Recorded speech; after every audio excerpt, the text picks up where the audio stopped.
Hello बंधु बान्धवीসকল মোৰ চেনেলৰ অন্য এক ভিডিঅ'লৈ আপোনালোকক বহুত স্বাগতম।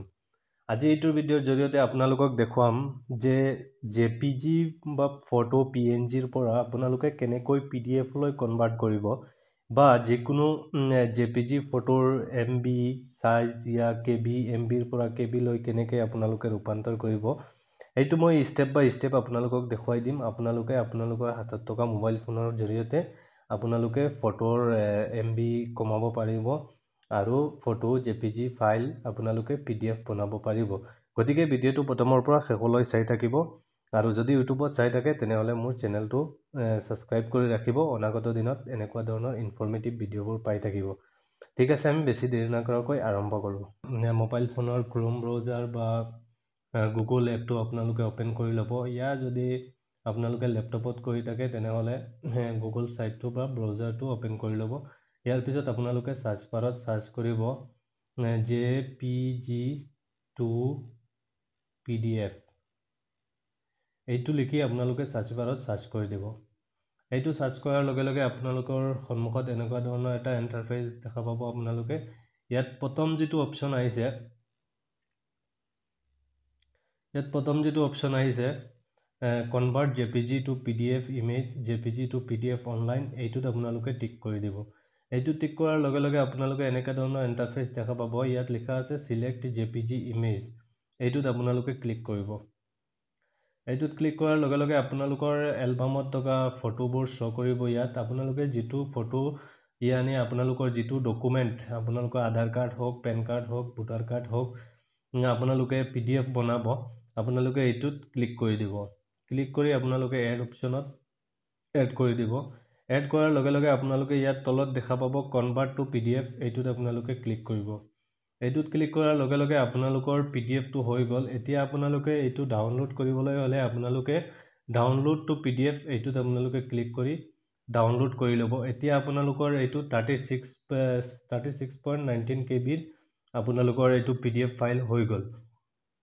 এনেকৈ আপোনালোকে জেপিজি ফটো আপোনালোকে পিডিএফ বনাব পাৰিব। এইটো আপোনালোকৰ ফাইলত গৈ সেভ হ'ব। আপোনালোকে তাৰ পৰা পিডিএফটো আপোনালোকৰ যিকোনো কামত লগাব পাৰে। এতিয়া মই আৰু এটা হেৰি দেখাই দি আছো আপোনালোকক। কেতিয়াবা আপোনালোকৰ ফটো এমবি হৈ যায়, কেতিয়াবা কিবা এটা ডকুমেন্ট কৰবাত সাবমিট কৰিবলৈ হলে কয় 50 কেবিৰ ভিতৰত হ'ব লাগে নহলে 100 কেবিৰ ভিতৰত হ'ব লাগে।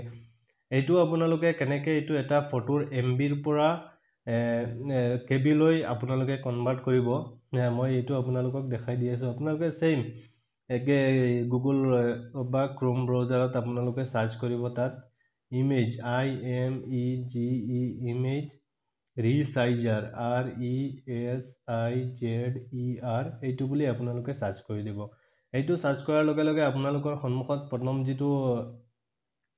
প্ৰথম যিটো ৱেবসাইট খোল খাব এইটোত আপোনালোকে টিক কৰি দিব। এইটো টিক কৰাৰ লগে লগে আপোনালোকৰ সন্মুখত এনেকুৱা ধৰণৰ ইন্টাৰফেস দেখা পাব। আপোনালোকে image resizer easily resizer image online for free এইটোত আপোনালোকে সিলেক্ট ইমেজ এইটোত আপোনালোকে ক্লিক কৰি ল'ব। এইটোত ক্লিক কৰাৰ লগে লগে আপোনালোকৰ সেম এনেকা মোবাইলৰ গ্যালাৰী লৈ আহিব। ইয়াত আপোনালোকে যিটো ফটো আপোনালোকে সাইজ কমাব এমবিৰ পৰা কেবি লৈ ৰূপান্তৰ কৰিব এইটো আপোনালোকে সিলেক্ট কৰি ল'ব। এইটো সিলেক্ট কৰাৰ লগে লগে মই এটা এক্সাম্পলত এইটোৱেই দেখাই দিছো আপোনালোকক। আপোনালোকে ইয়াত অপচন এটা দেখা পাব ৰিসাইজ ক্ৰপ এণ্ড ফাইল ৰোটেট। আপোনালোকে ইয়াৰ তলত ৰিসাইজাৰ বুলি এটা অপচন দেখা পাব। ইয়াত আপোনালোকে টিক কৰি দিব। ইয়াত টিক কৰাৰ লগে লগে আপোনালোকৰ যিটো ফটোৰ আপোনালোকৰ সাইজ ওয়েটেড হাইট পিক্সেল এইটো সব শো কৰিব। ইয়াত আপোনালোকে ইয়াত এটা কাম কৰিব। এইটো এমবিত যদি থাকে ইয়াত কেবি লৈ কনভাৰ্ট হ'ব। আপোনালোকে যিটো ওয়েটেড আছে এইটো আপোনালোকে কমাই দিব। এতিয়া মোৰ ইয়াত দেখাই আছে শো কৰি আছে 720 এমবিৰ হয় এইটো। ইয়াত মই এইটো 720 আছিল এইটো ইয়াত মই 300 কৰি দিম। এইটো 300 কৰাৰ লগে লগে ইয়াত আপোনালোকে যিমান কমাব আপোনালোকৰ কেবি ইমান এমবিৰ পৰা কেবি লৈ কম হৈ আহিব।